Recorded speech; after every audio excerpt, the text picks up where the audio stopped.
at the core of the struggle we're engaged in, nothing else. In the army, you can have a very well-organized and strong army, well-equipped with officers and men well-trained with modern equipment, and you can defeat your adversary even when you are not necessarily doing what is right. You impose your will on your adversary. But that only is as far as physical occupation. Because we have seen countries which have taken over other countries and they occupy them.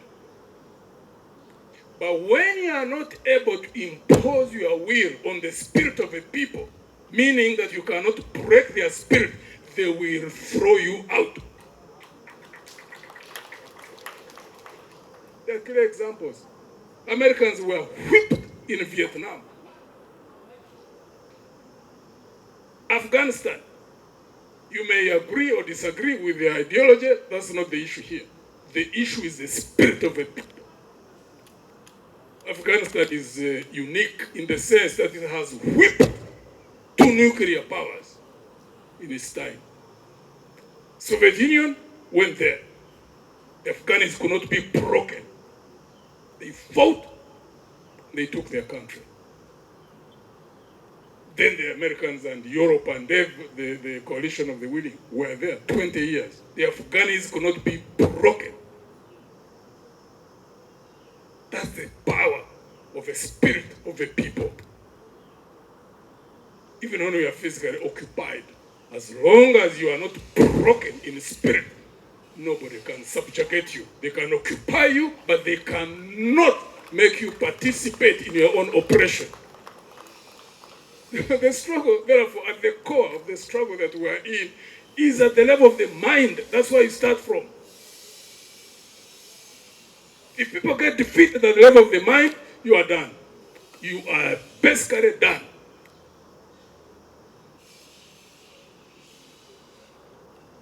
So as already indicated,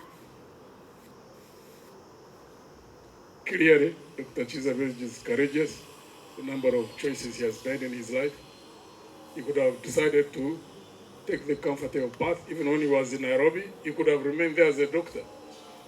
Why on earth would he have to come back? He was already out there. He took the choice of coming to fight.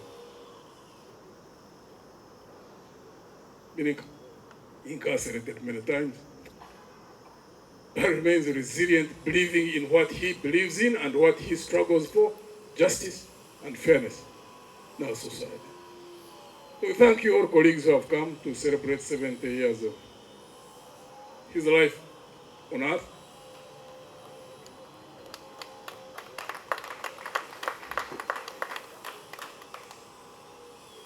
If he hadn't remained resilient, I doubt whether there would be many people here anyway. That's what many people forget. I can tell you every time someone is broken, they become forgotten. We have seen many examples. I'm not going to go through that. You break, you lose trust of the people for whom you've been struggling with. Even the one who breaks you ceases to respect you. That's another thing many people don't understand. Those who choose the path of comfort. So as I close,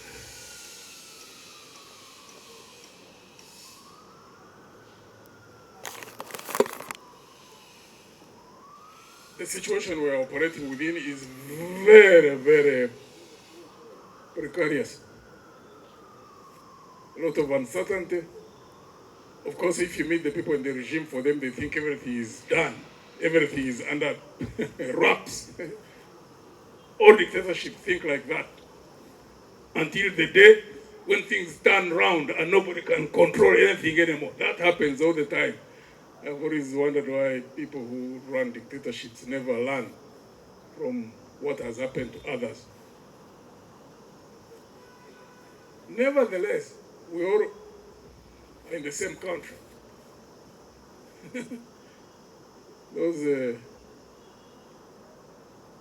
You can have Sukhois, you can have tanks, you can have long-range artillery, you can even have missiles.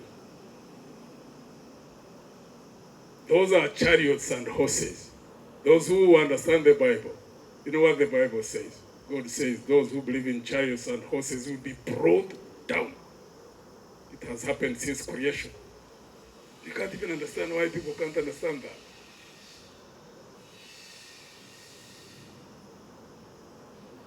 So how do we manage the current situation in which we are?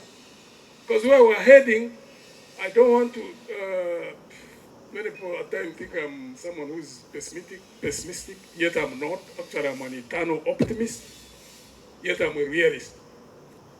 I tend to think that where we're heading could easily, it must not be the case, but could easily be worse than where we are at now.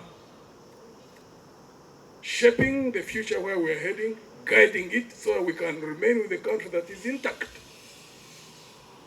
is a big challenge. For those in power, hopefully there are those inside. You keep getting signals that there are those who also recognize that. And those of us who are in the opposition.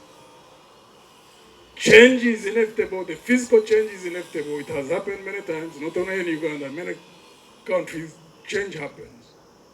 One hopes that we will see change, which is inevitable, but also have a country that remains intact. And the group that goes in can start putting it back on track. That's what we have to keep working at. The younger generation, you are the majority. You have the numbers. You have to build courage and resilience unless you want to live as an enslaved people. Why do I say so? Because many times we are so focused on the internal domestic challenges, some people seem to think that we are like an island. No. Every time you look at the domestic situation, you need also to keep our eyes open on what is happening on the external front. There are global dynamics which are unfolding. Nobody's going to stop them. And we are interlinked with what is happening on a global scale and on a regional scale. So a country to maneuver within those complexities, the international as it is related, the regional as it is related, the domestic, for the survival of our people, to live as a free, proud people, and not be subjugated and enslaved as could happen for countries where there are leaders who can't see that.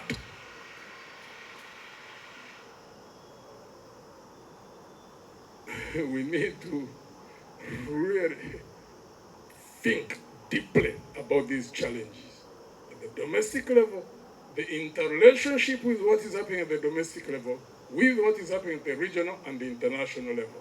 They are interconnected.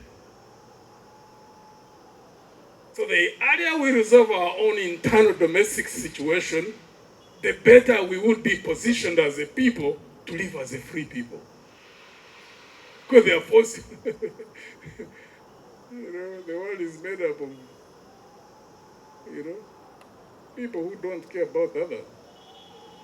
The world is made up of people who believe in the use of force, the use of manipulation, as much as the domestic situation. We have leaders who think like that.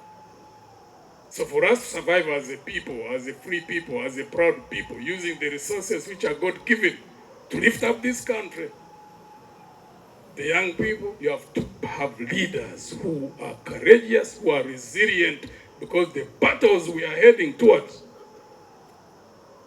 are complex. They are really very complex.